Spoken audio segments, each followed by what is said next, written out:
Paix sur vous, bienvenue dans ce 9e épisode de vol, falsification et invention de prophétie. Aujourd'hui nous allons parler de la prophétie du roi monté sur un âne.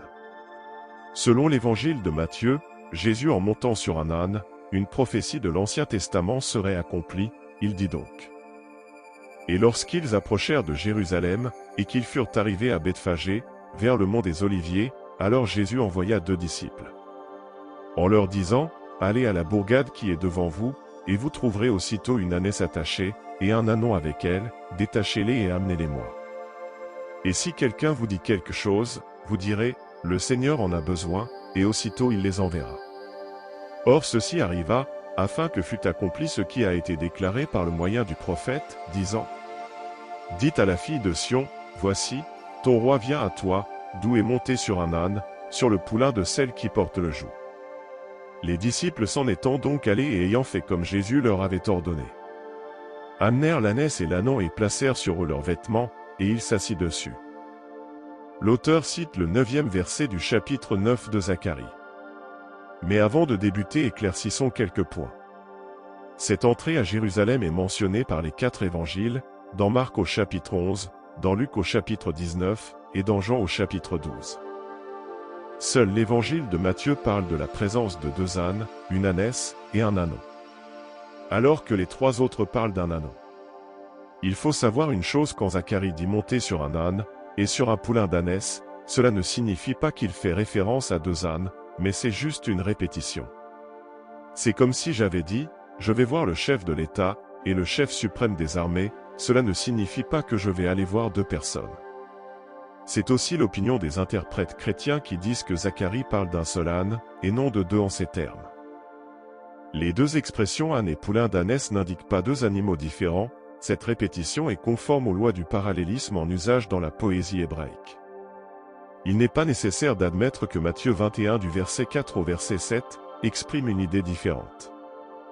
Il faut savoir aussi une autre chose très importante, seuls 2 évangélistes font référence à cette prophétie, lors de l'entrée de Jésus en Jérusalem, l'auteur de Matthieu, et celui de Jean. Mais malheureusement aucun des 2 ne cite correctement ce 9e verset de Zacharie 9. En noir vous avez les ressemblances, et en rouge vous avez les différences. L'auteur de Matthieu a remplacé « tressaille de joie, fille de Sion ». Pousse des cris d'allégresse, fille de Jérusalem, par « dites à la fille de Sion ». Ce « dites à la fille de Sion » se trouve non dans le livre de Zacharie, mais dans le livre d'Ésaïe. Voici, l'Éternel a publié jusqu'au bout de la terre, dites à la fille de Sion, voici, ton sauveur vient, voici, sa récompense est avec lui, et son salaire devant lui. Les 2 versets se ressemblent, c'est pourquoi l'auteur de Matthieu s'est lourdement trompé en mélangeant ces 2 versets différents. Au lieu de juste, protégé, et humble, l'auteur de Matthieu a utilisé le mot doux. Je suis dans l'incapacité de vous dire où il a pris ce mot. Et enfin il écrit le poulain de celle qui porte le joug, cette expression n'est que pure invention de sa part. Il n'a fait que bidouiller le verset en mélangeant, et en ajoutant des choses étrangères. Passons maintenant à l'évangile de Jean, l'auteur y fait une courte citation par rapport à celui de Matthieu. Lui aussi remplace tressaille de joie, fille de Sion. Pousse des cris d'allégresse, fille de Jérusalem par ne crains point, fille de Sion. Là aussi je suis dans l'incapacité de vous dire où il a tiré cette expression. Mais c'est comme si, il avait mélangé le 16e verset de Sophonie 3 avec le 9e de Zacharie 9 qui dit. En ce jour-là, on dira à Jérusalem, ne crains point. Sion, que tes mains ne faiblissent point. Assez perdu de temps, ouvrons Zacharie 9, et découvrons cette prophétie. Tressaille de joie, fille de Sion. Pousse des cris d'allégresse, fille de Jérusalem. Voici, ton roi vient à toi, il est juste et protégé, humble et monté sur un âne et sur un poulain d'ânesse. Je retrancherai d'Éphraïm les chariots et de Jérusalem les chevaux, et l'arc de guerre sera retranché. Il parlera de paix aux nations, sa domination s'étendra d'une mer jusqu'à l'autre, du fleuve jusqu'aux extrémités de la terre. Et pour toi aussi, à cause du sang de ton alliance, je retirerai tes captifs de la fosse sans eau. Revenez au lieu fort, captifs d'espérance. Encore aujourd'hui, je déclare que je te dédommagerai au double. Les chrétiens ont tendance à oublier quelque chose de très important. Après cette entrée de Jésus à Jérusalem, il a clairement dit que son royaume n'était pas de ce monde, en ces termes. Jésus répondit, « Mon royaume n'est pas de ce monde, si mon royaume était de ce monde, mes serviteurs auraient combattu, afin que je ne fusse pas livré aux Juifs, mais maintenant, mon royaume n'est point d'ici-bas. » Alors que Zacharie nous parle d'un roi venu régner sur la terre.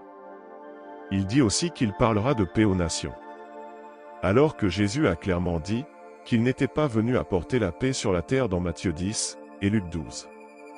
Troisième chose à retenir, Zacharie nous parle du retour des captifs. Ce qui s'éloigne du contexte historique lors de la venue de Jésus. Donc le seul point commun entre le roi et Jésus se limite à monter sur un âne. Continuons la lecture. « Car je bande Juda comme un arc et je l'arme d'Éphraïm, j'exciterai tes fils, ô Sion, contre tes fils, ô Javan, et je ferai de toi l'épée d'un héros. L'Éternel apparaîtra au-dessus d'eux, sa flèche partira comme l'éclair. Le Seigneur, l'Éternel, sonnera de la trompette, et s'avancera, dans les tourbillons du midi. L'Éternel des armées les protégera, ils dévoreront, ils fouleront aux pieds les pierres de fronde. Ils boiront, ils feront du bruit comme dans le vin et ils seront remplis, comme le bassin des sacrifices, comme les angles de l'autel. Et l'Éternel leur Dieu les délivrera en ce jour-là comme le troupeau qui est son peuple, car ils seront comme des pierres de diadème, étincelant dans son pays. Car, quelle prospérité que la leur! Quelle beauté! Le froment fera croître les jeunes gens, et le mou les vierges. Dieu, dans Zacharie nous dit, que les fils de Sion, c'est-à-dire Israël, combattront les fils de Javan, c'est-à-dire les Grecs. Ce n'est donc pas une prédiction qui concerne Jésus, car ces événements se sont produits bien avant sa venue. Donc l'auteur de Marc et celui de Luc ont été très sages, en ne disant pas que Zacharie avait prophétisé cette entrée de Jésus à Jérusalem, contrairement aux auteurs de Matthieu et de Jean qui en plus citent incorrectement Zacharie 9. Merci d'avoir regardé cette courte vidéo et je vous dis à la prochaine sur Coran versus Bible.